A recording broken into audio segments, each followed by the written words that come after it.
What truly unfolded during the U.S. operation to capture Nicolás Maduro is only now coming into focus, and with every new detail, the story grows more gripping.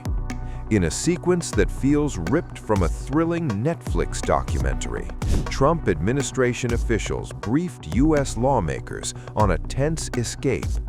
Venezuela's captured president, Nicolás Maduro, and his wife, Cilia Flores, reportedly injured as they fled American forces closing in to arrest them. According to officials briefed on the operation, Maduro and Flores ran inside their compound in Caracas and tried to hide behind a heavy steel door. But the door frame was low, and both struck their heads as they attempted to escape. U.S. Delta Force operators apprehended the pair moments later and provided first aid after extracting them from the compound. Maduro and Flores later appeared in court with visible injuries. Flores' attorney told the judge she suffered significant injuries during what he described as her abduction, while adding there was concern she may have a fracture or severe bruising to her ribs. He also requested X-rays and a full medical evaluation.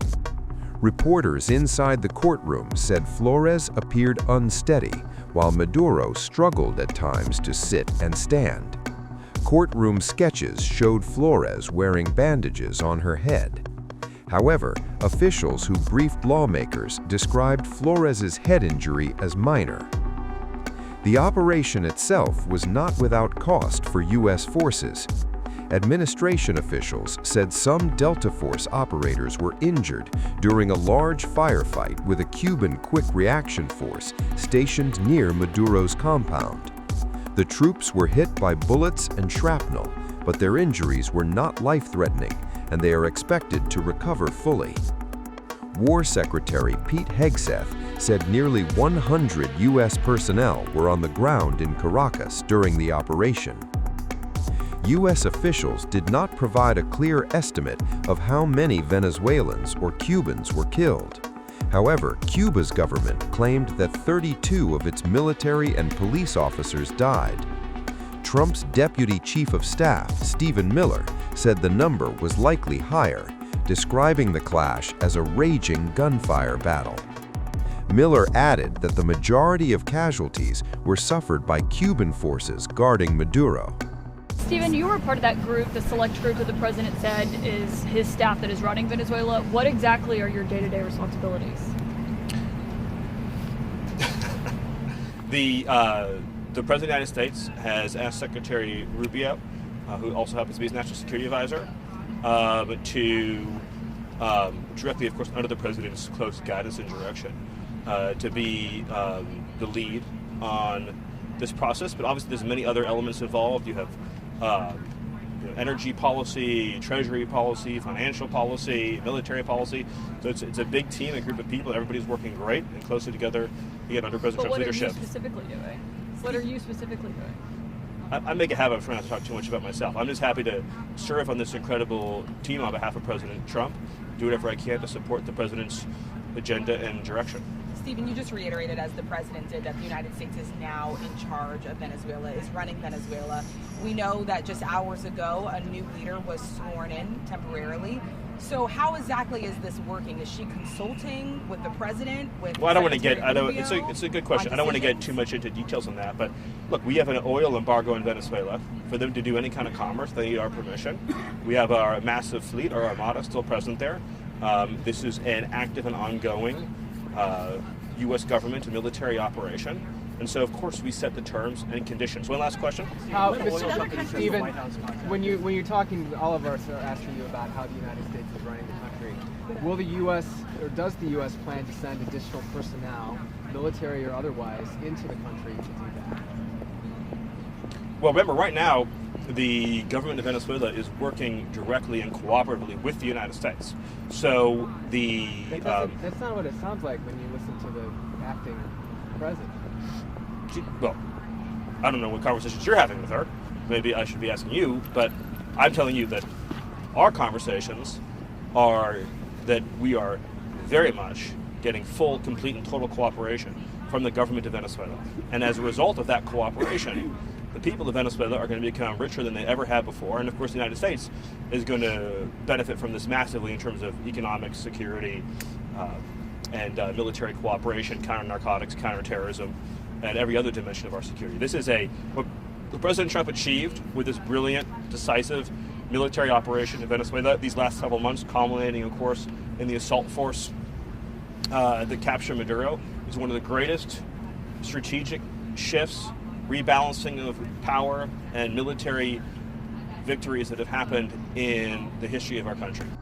Despite the scale of the operation, officials stressed this was not a regime change mission. They said Venezuela's government remains intact and is now led by Maduro's deputy, Delcy Rodríguez. The details were shared during a more than 2-hour classified briefing for top lawmakers. Those briefings were led by Secretary of State Marco Rubio, War Secretary Pete Hegseth, Joint Chiefs Chairman General Dane Kane, Attorney General Pam Bondi, and CIA Director John Ratcliffe. Secretary of State Marco Rubio reportedly told lawmakers that the administration views Rodríguez as more pragmatic than Maduro and someone Washington believes it can work with. Officials also said opposition leader Maria Corina Machado lacks control over Venezuela's security forces. The administration's approach towards Rodríguez was informed by a classified CIA analysis assessing the impact of Maduro's removal and its short-term implications. Officials emphasized the analysis was not based on expectations of regime change, but on managing Venezuela's leadership reality. The CIA is expected to continue providing assessments as the situation evolves. Rubio has become the administration's main channel of communication with Rodríguez.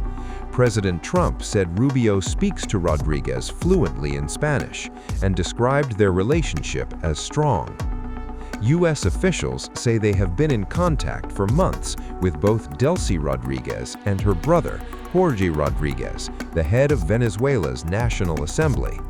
However, they reportedly framed those talks as efforts to influence behavior, not to overthrow Maduro.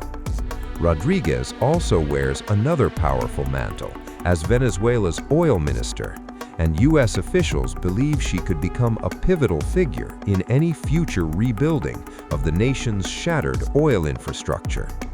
But for now, there is no deal, no signatures, no guarantees. Instead, U.S. officials say Washington is turning up the pressure, using power as leverage rather than promises. That pressure now stretches into the Caribbean, where a U.S. naval armada signals unmistakable intent. And as America tightens its grip, Venezuela's leadership, its oil-rich future, and the balance of power across the region hang in uneasy suspense.